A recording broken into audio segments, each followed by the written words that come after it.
Buenos días, hermanos, y a los que nos acompañáis en esta mañana. Pues, como bien ha dicho Valeria, os voy a compartir yo esta mañana la palabra. Tengo el privilegio y la responsabilidad de hacerlo, procurando siempre que no sea mi palabra, sino la palabra del Señor. Y bueno, quiero comenzar con una pregunta. ¿A quién le gusta viajar? Yo no puedo levantar la mano, no me gusta viajar, es la verdad. Pero he tenido que viajar mucho. Y hoy en día, viajar es fácil.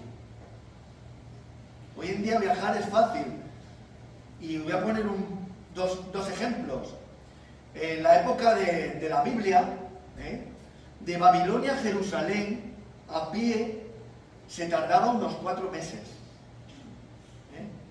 Y eso, por ejemplo, lo que tuvo que hacer Esdras y los exiliados que volvían de Babilonia a Jerusalén, cuando Ciro les dio permiso para volver a su tierra y reconstruir el templo.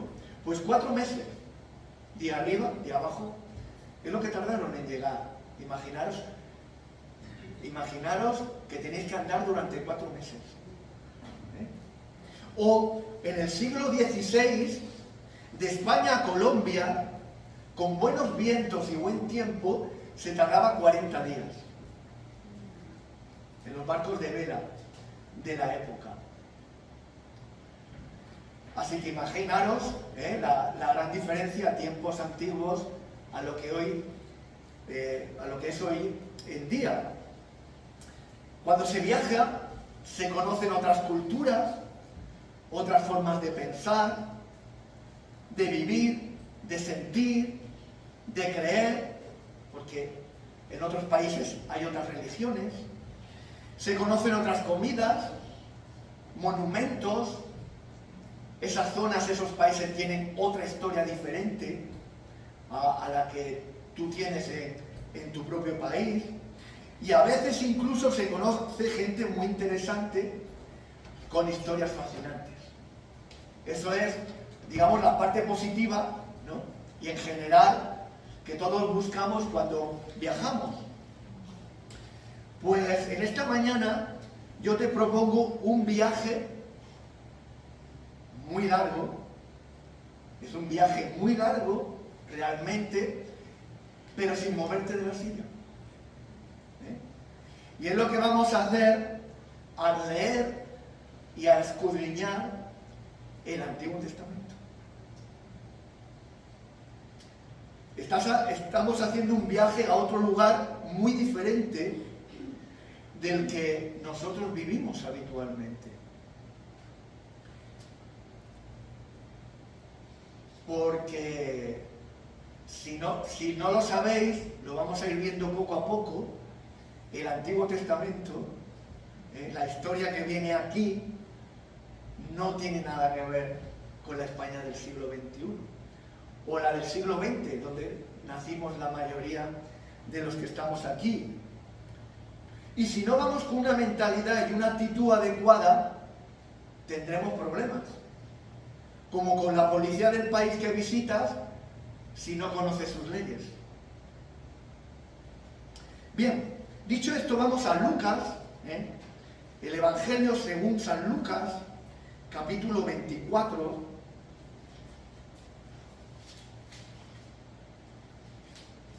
versículo 27, que dice, Lucas, capítulo 24, versículo 27.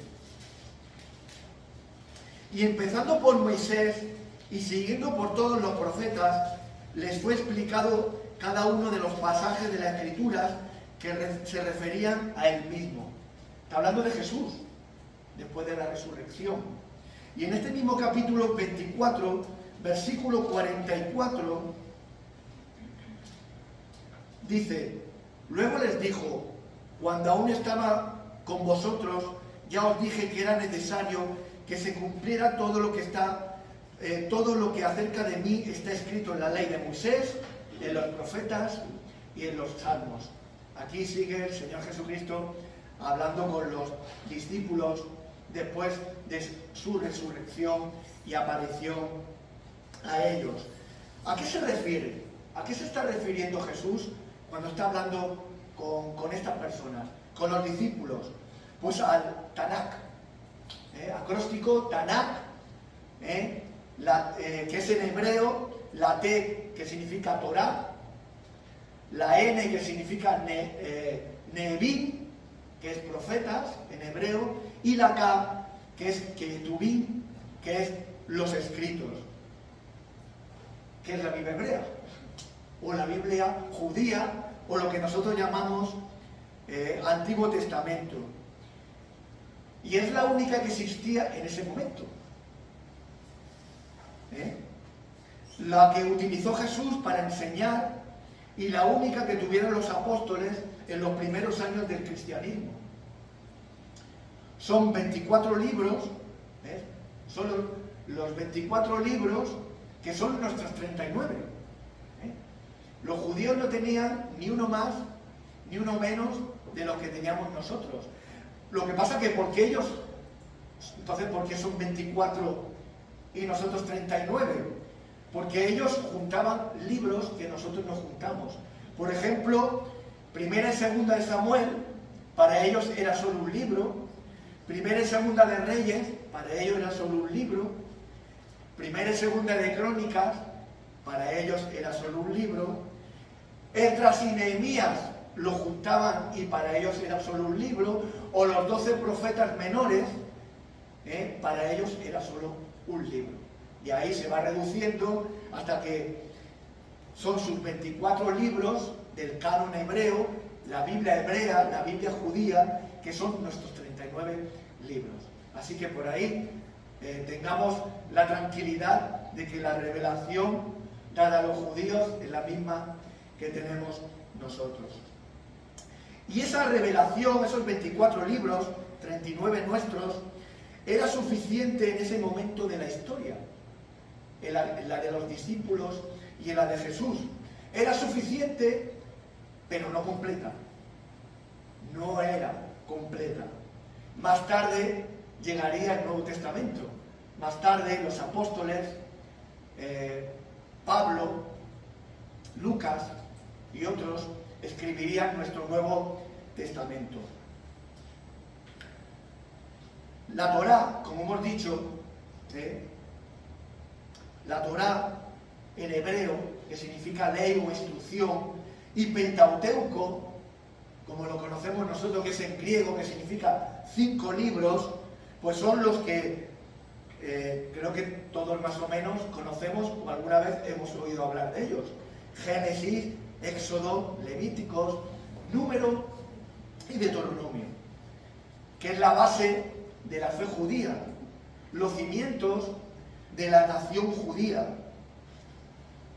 Hay un rabino en la época de Jesús, Gilel, creo que era Gilel, que decía, la Torá es el Antiguo Testamento, todo lo demás es un anexo. Un anexo o una explicación, podemos decir. Es la base de la fe. Son los cimientos del gran edificio de la fe, los cimientos de este libro, donde está toda la sabiduría de Dios. Y aquí tenemos dos retos. Tenemos dos retos. La antigüedad de los hechos que chocarán con nuestra mentalidad occidental y del siglo XXI, y además el idioma hebreo. El Antiguo Testamento es un tiempo muy lejano del nuestro y una forma muy diferente de vivir y de sentir y de creer a la nuestra, lo cual es un reto para nosotros. Y también el idioma hebreo, porque el idioma hebreo, como cualquier otro idioma, tiene sus peculiaridades, sus formas, sus expresiones, etcétera, que también en cierta medida lo hace de cierta dificultad para nuestra comprensión. Este viaje que comenzamos hoy comienza por despojarse, en todo lo posible, de despojarse del aquí y el ahora. Tenemos que intentar dejar de ser hombres y mujeres de 24 de agosto del año 25 e intentar, de alguna manera, adaptarnos a un tiempo que ahora voy a compartir con vosotros. Y de comprender una manera de explicar y de presentar hechos y personas con un idioma que no es el español. Y por lo tanto, como he comentado hace un momento, como es lógico, las expresiones, las palabras, la forma de explicar las cosas serán diferentes a como nosotros normalmente la entendemos. No quiero entrar en datos técnicos de ninguna clase, sino que quiero que saquemos los tesoros que hay en este Antiguo Testamento. Quiero sacar el alimento de nuestras almas y dar luz para iluminar nuestro pensamiento y nuestro camino como creyentes o como personas de esta época y de este siglo. Aunque posiblemente de vez en cuando tendré que hacerlo para aclarar alguna cuestión en particular. Y comenzamos este viaje en Génesis, como es lógico. El primer libro de la Torá, o del Pentateuco, escrito sobre el año 1443 a.C. por Moisés. Lo niegan esta fecha y este escritor, lo niegan solo los más recalcitrantes y obstinados eruditos. Y ahí está, por ejemplo, la famosa teoría documental de Julius Wellhausen, hecha sobre el siglo XIX, que resumiendo mucho venía a decir: es imposible que la Torá, que los 5 libros de Moisés, lo escribiera Moisés. Y da una serie de teorías y de razones que hoy en día están más que refutadas, más que demostradas, que para un hombre del principio del siglo XIX, pues podía creerlo, ¿no? Porque, por ejemplo, la arqueología estaba en pañales, por ejemplo. Porque, por ejemplo, se decían cosas como que para la época de Moisés no existía la escritura, por lo tanto Moisés no pudo escribir el Pentateuco. O, por ejemplo, que los camellos, como habla de Abraham, de José, no estaba domesticado y por lo tanto eso es falso. Y muchos más cuestiones, pues eso ya está refutado totalmente. Y aún así se sigue enseñando. Y aún así se sigue creyendo, desgraciadamente. En el principio se titula Hebreos, nombre en hebreo del libro de Génesis, en el principio. Y en griego significa orígenes. En Génesis significa orígenes. Se puede dividir claramente en 2 grandes acontecimientos de la historia de la humanidad, según Dios, no según los arqueólogos, no según los historiadores, no según los filósofos. Dios le ha placido dividir Génesis en 2 grandes apartados. Primero, la historia de la raza humana, la creación de todas las cosas, que va del capítulo 1 al capítulo 11. Y segundo, la historia de la raza hebrea, que va del capítulo 12 al final del libro, capítulo 50. Bien, dicho esto, para ponernos un poco en antecedentes, sepamos un poco dónde estamos, pues vamos a Génesis capítulo 1, que, como es lógico, por cuestión del tiempo, no lo podemos leer entero. Si no lo has leído o no te acuerdas, te sugiero, te aconsejo que cuando termines la reunión en casa, vuelvas a leerlo completamente. Pero a modo de ejemplo de lo que aquí dice, pues voy a leer algunos versículos. Empezando desde el versículo 2, Génesis capítulo 1, desde el versículo 2 en adelante. Y la tierra estaba desordenada y vacía, las tinieblas estaban sobre la faz del abismo, y el Espíritu de Dios se movía sobre la faz de las aguas. Y dijo Dios, sea la luz. Y vio Dios que la luz era buena. Llamó Dios a la luz día, y a las tinieblas llamó noches. Y fue la tarde y la mañana del primer día. Luego dijo Dios, haya una expansión en medio de las aguas, y separe las aguas de las aguas. Y fue así. Y llamó Dios a la expansión cielos, y fue la tarde y la mañana del día segundo.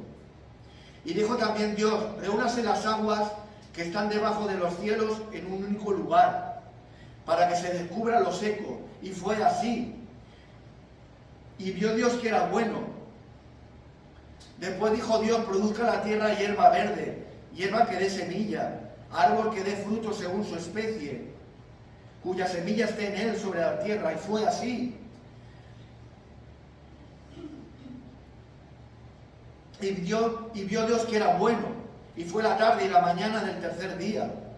Dijo luego Dios, haya lumbreras en la expansión de los cielos, para separar el día de la noche, y para que sirva de señales para las naciones, para las estaciones, 2 días y 2 años.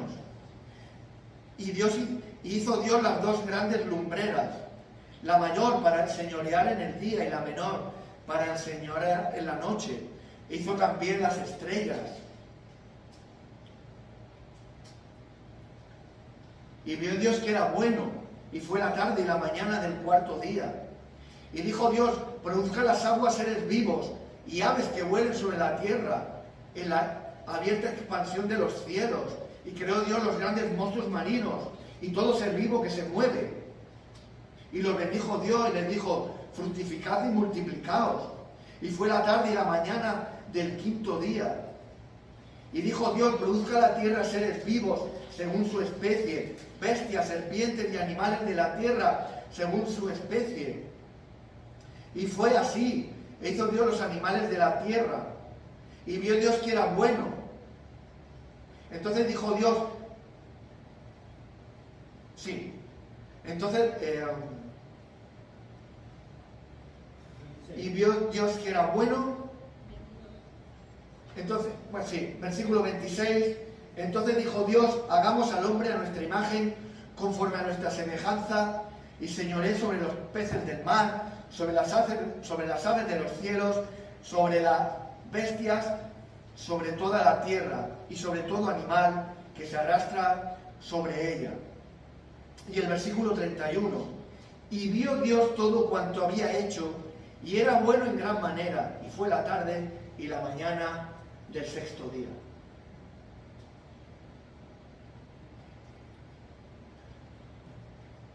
Sobre estos versículos, sobre este capítulo, sobre este texto, pueden surgir, y de hecho surgen, y han surgido a lo largo de la historia, muchas preguntas, muchas cuestiones, muchas dudas, pero quizás la más representativa de todas ellas, o la que más nos suena, o la que más suena en los programas de divulgación científica, ¿fueron 6 días? ¿Se hizo realmente en 6 días? ¿O más tiempo? La palabra hebrea que se utiliza en estos textos cuando dice día es yom, en hebreo yom, que tiene 2 significados. 2 significados, y que así se ve a lo largo de otros textos de todo el Antiguo Testamento. Esos 2 significados. Uno es, ciertamente, un día de 24 horas. Pero también un tiempo indeterminado, un periodo de tiempo.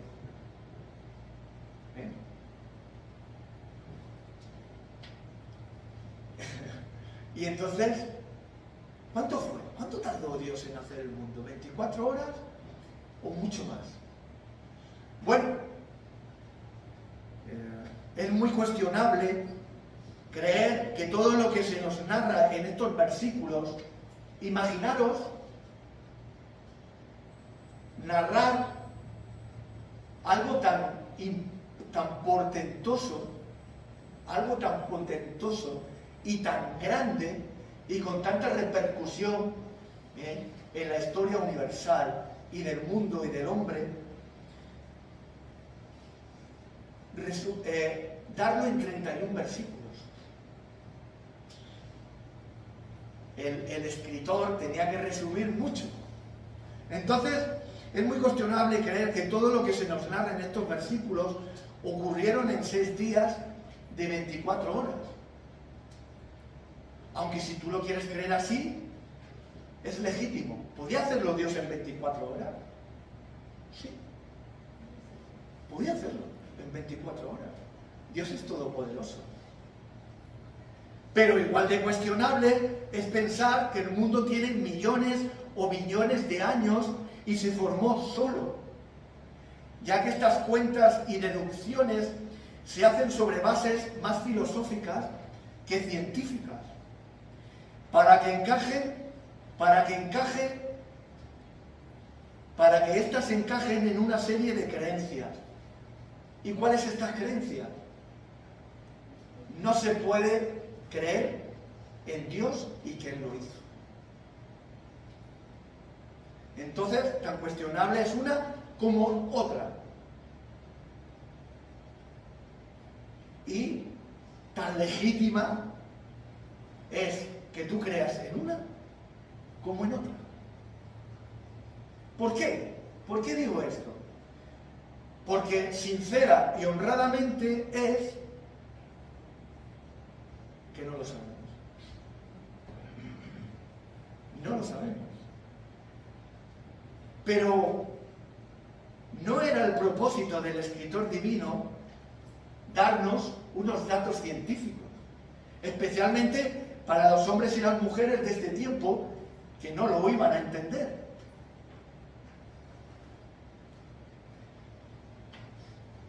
Porque, ¿cuál es la cuestión central de este capítulo 1? La cuestión importante en este texto. Pues ahí nos tenemos que ir a 2 versículos que no he leído del capítulo 1, que es el versículo 1, que dice: en el principio creó Dios los cielos y la tierra. Y el versículo 27 del capítulo 1: y creó Dios al ser humano a su imagen. A imagen de Dios lo creó, hombre y mujer los creó. Hubo una participación directa de Dios en la creación. Esto queda palpable con estos 2 versículos. En la existencia de todas las cosas. Estos 2 versículos es un alegato contra la idolatría, el paganismo, la mitología y toda clase de supersticiones.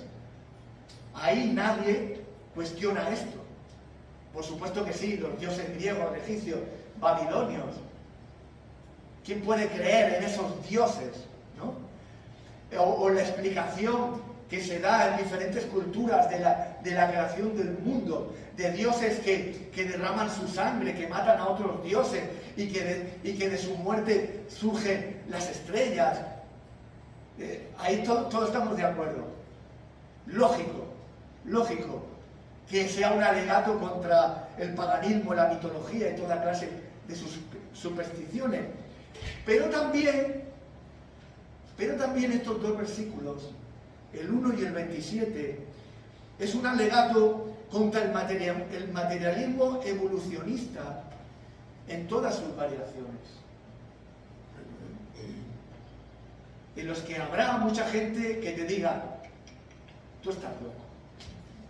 ¿Cómo puedes creer que Dios ha creado todas las cosas? Mira qué dicen los científicos. Mira qué dicen las pruebas. Mira qué dice Darwin. ¿Es que no has estudiado el Big Bang en la escuela?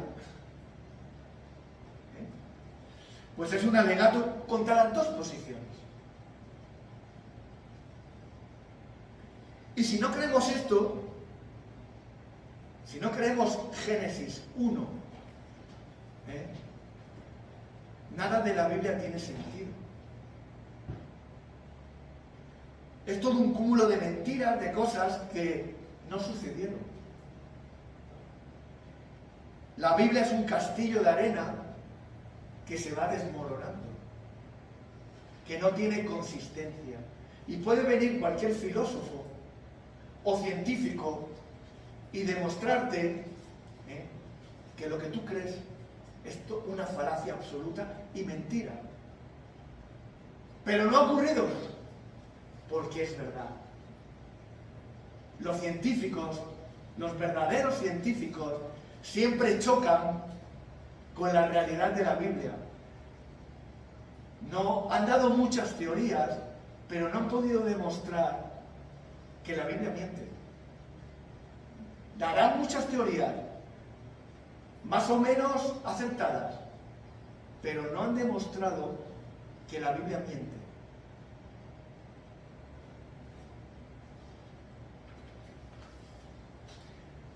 Resumiendo, no sabemos cómo y en cuánto tiempo exactamente ocurrió Génesis capítulo 1, pero Dios estaba ahí. Pero ocurrió. Porque si no hubiera ocurrido, tal como cuenta Génesis, capítulo 1, nosotros no estaríamos aquí. Y más adelante, ya lo veremos, no creeríamos lo que creemos y lo que defendemos con total certeza.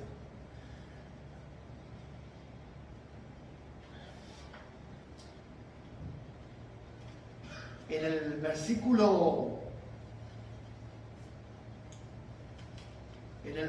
31,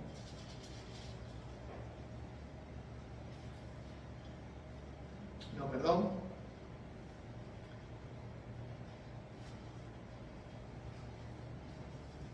versículo 26, entonces dijo Dios, hagamos al hombre a nuestra imagen, conforme a nuestra semejanza.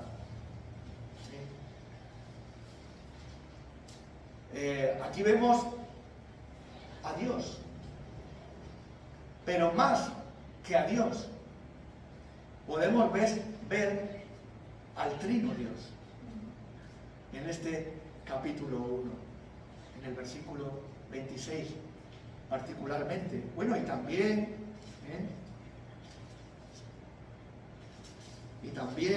por ejemplo, en el versículo 2, y el Espíritu de Dios se movía sobre la faz de las aguas. Pero bueno, particularmente en el versículo 26, vemos que ahí hay una pluralidad. Elohim, se usa el nombre de Dios Elohim, que habla de una pluralidad. La creación del hombre fue precedida por una consulta divina. Aunque es chocante, imaginaros cuando no estaba el Nuevo Testamento, el que leía esto veía que Dios se consultaba a sí mismo. Es lo que se puede entender del texto en hebreo. Dios se consultaba a sí mismo. Dios se animaba a sí mismo, se preguntaba a sí mismo. Cuando se leía, cuando solo estaba el Antiguo Testamento. Pero esto me hace recordar algo maravilloso y fantástico. Y vamos a Juan, al Evangelio de Juan, capítulo 1, Evangelio de Juan, capítulo 1, versículo 3. Todas las cosas fueron hechas por medio de la palabra, o del verbo, vienen otros, la Reina Valera, del 60.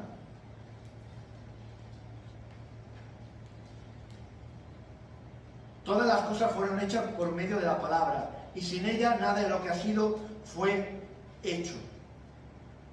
¿De quién está hablando? De Jesús.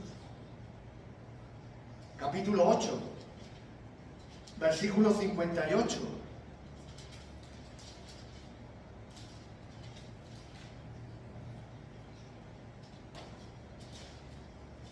Jesús respondió: os aseguro que antes de que Abraham fuera, yo soy.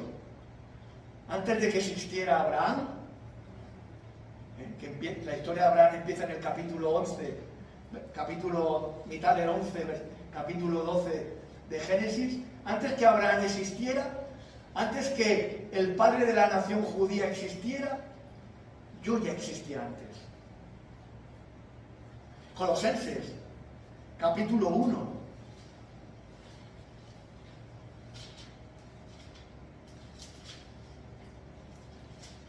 Versículo 16. En él fueron creadas todas las cosas, en los cielos y en la tierra, visibles e invisibles, tronos, señoríos, principados, potestades. Todo fue creado por medio de él y para él. Bueno, y el versículo 15, para que sepamos manera clara de quién estamos hablando. Cristo es la imagen del Dios invisible, el primogénito de toda creación. En él fueron creadas todas las cosas, en los cielos y en la tierra, visibles e invisibles, tronos, señoríos, principados, potestades. Todo fue creado por medio de él y para él. Y último texto, de otros muchos que hay, Hebreos, capítulo 1, versículo 2. En estos últimos días nos ha hablado por medio del Hijo, Jesús, ¿no? A quien constituyó heredero de todo y por quien asimismo hizo el universo. ¿Quién estaba en el versículo 26? Aparte del Padre, el Hijo. Esto es una manera resumida. Hay muchos más textos, incluso en el Antiguo Testamento, que defienden la creación de Dios, la creación trina de Dios, de que el Dios trino en el que nosotros creemos ya estaba ahí.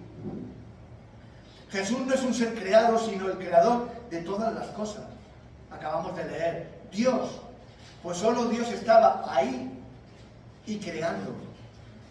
El poder de crear estaba sobre él. Él fue la persona de la deidad por la cual se ejecutó el acto de la creación. Las profecías más o menos recurrentes y periódicas del Antiguo Testamento quedan ahora eclipsadas por la preeminente y definitiva revelación de Dios en la persona de su Hijo. Él es superior a cualquier profeta. El universo le pertenece por designación divina. Él dio ser y existencia a los cielos, a la tierra, al hombre. Todo lo creado, espiritual o físico, fue hecho por medio de él y para él.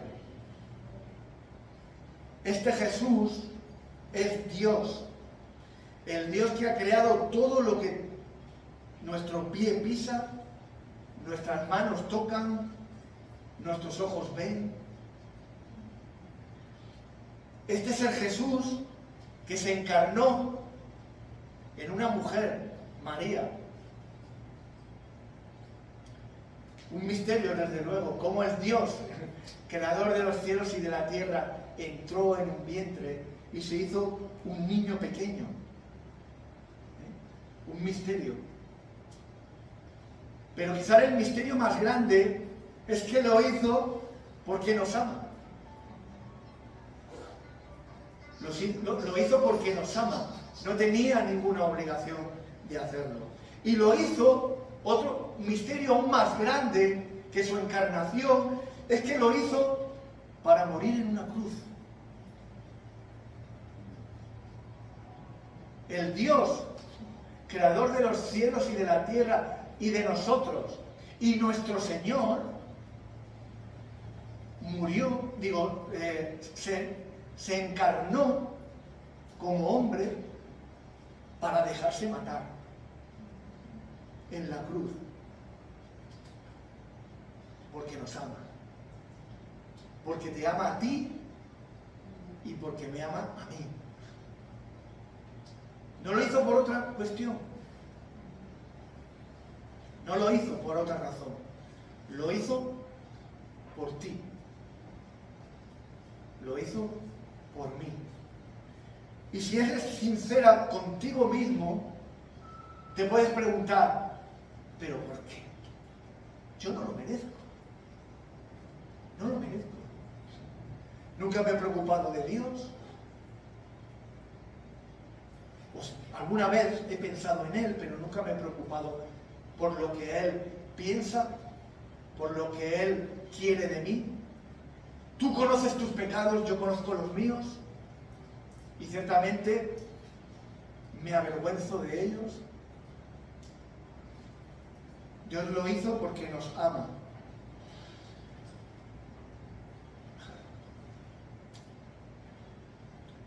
Este es el Jesús que te pide que te arrepientas de tus pecados y que creas el Evangelio. La buena noticia de que ahora hay salvación.